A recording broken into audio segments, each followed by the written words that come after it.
What knowledge might save your life one day? If a rhino is running towards you, wait until the last second then sidestep out of the way. Rhinos cannot make sudden turns and will give you a couple seconds head start to run in the other direction. Repeat as necessary. Far Cry trained me well for this. If you ever use boiled linseed oil to treat wood, don't leave soaked rags lying in the trash. They oxidize, and after a few hours can self-combust. The best way to deal with them is to lay them flat on the concrete, or put them in a bucket of water. The heat will dissipate if you do this. Crumpling it up and doesn't allow the heat to dissipate and could make them combust. If you ever fall, get pushed down from the platform onto the rails at a subway station. Try to roll under the platform as many stations have space there like little overhang for exactly that reason. Well, my country sure want people to die that way. They've got space under there but have blocked it up with a big metal fence. This is actually really important. Thanks for saying it. I'd add the obvious: stay calm in case that happens, because panic will only make things worse.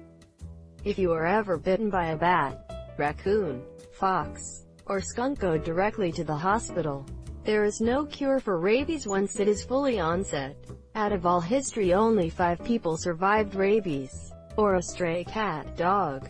When I was a kid, I thought it would be a good idea to try and pet a stray cat on my home from school. Got bit.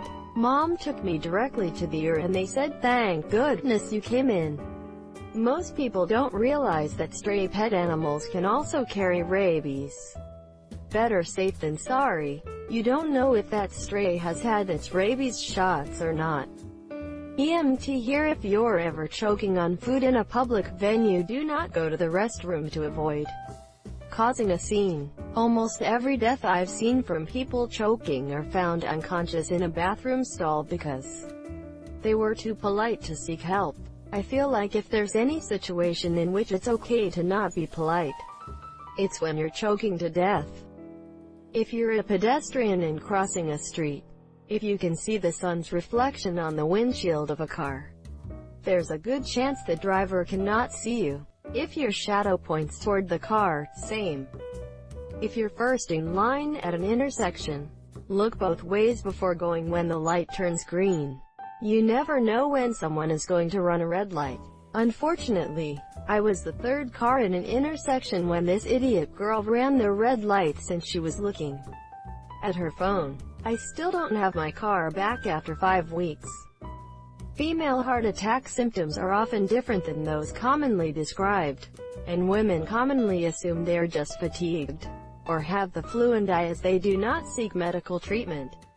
Uncomfortable pressure, squeezing, fullness or pain in the center of your chest. It lasts more than a few minutes, or goes away and comes back. Pain or discomfort in one or both arms, the back, neck, jaw or stomach. Shortness of breath with or without chest discomfort. Other signs such as breaking out in a cold sweat, nausea or lightheadedness. As with men, women's most common heart attack symptom is chest pain or discomfort, but women are somewhat more likely than men to experience some of the other common symptoms, particularly shortness of breath, nausea, vomiting and back or jaw pain. Women are more likely to lack chest pain.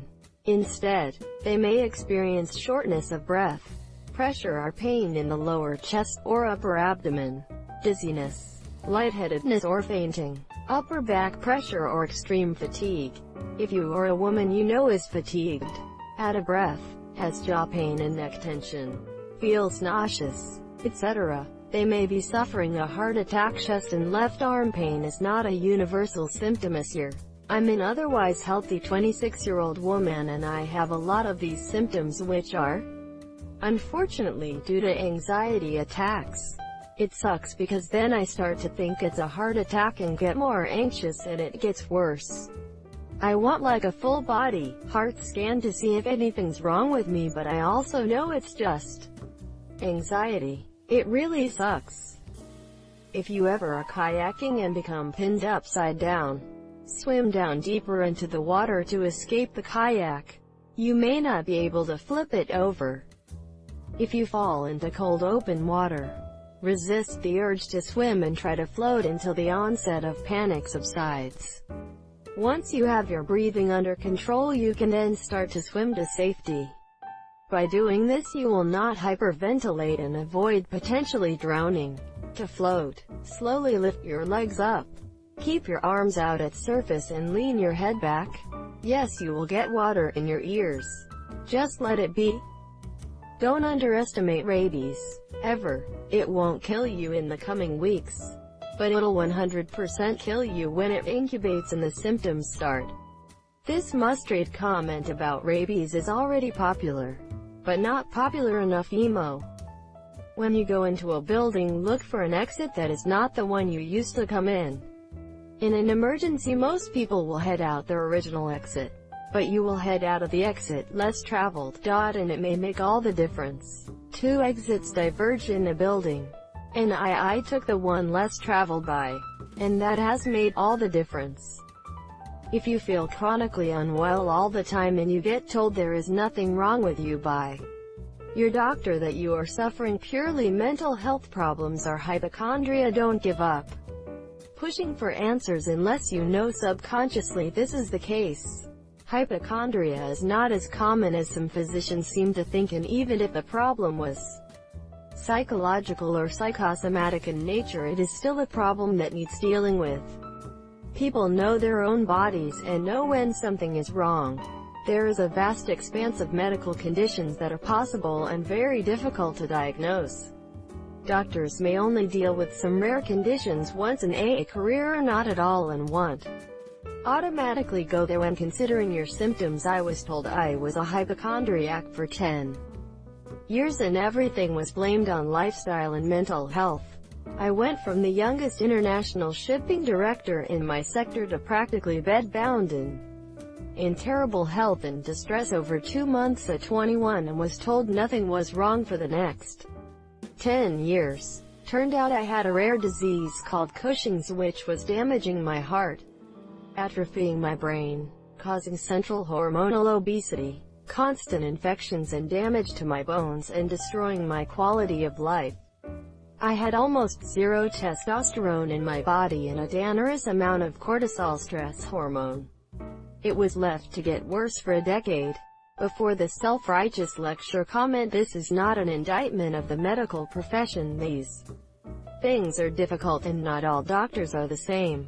They do a great job most of the time, but doctors are human like everyone else, and this makes them fallible. But if I gave up and didn't keep pushing, I wouldn't be here today. If you're ever charged by a moose, get behind a tree. They have about a 10-inch blind spot and they'll lose you. That's what Ski Patrol would always say when there were an increase in moose sightings on the mountain. They'd tell you to stay out of the trees when skiing. Unless a moose is running at you, then find trees, because unless you've got a steep hill or are already up to speed, the moose is probably faster than you think. If you have to get through a locked door, don't charge into it with your shoulder. Instead, kick it straight on next to the doorknob handle. This has a much better chance of breaking the lock. Also do it with your back turned, a mule kick, to avoid falling headfirst when the door opens. Never use bleach and ammonia-based cleaning products at the same time, in the same room as youre. Combination of both their vapors creates chloramine vapor, which can kill you if inhaled.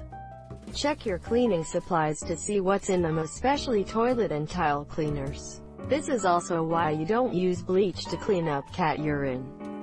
If you've been buried alive in a standard coffin, stay calm as youre. If you are alive, you haven't been buried that long. Also, the dirt above you hasn't set yet. Most coffins are not built to last once buried, and as a result have weak siding. So here is what you do. Pull your shirt over your head. You don't want to be swallowing dirt. Position yourself so you are as sideways in the coffin as possible, with hands and feet pushing on the long sides. Push. You should be able to blow out one of the walls. Start crawling up. Do not panic. You may not find a grip immediately. Keep going until you make it out. Thank you for watching. Comment safety if you have reached this far into the video. Have a good day.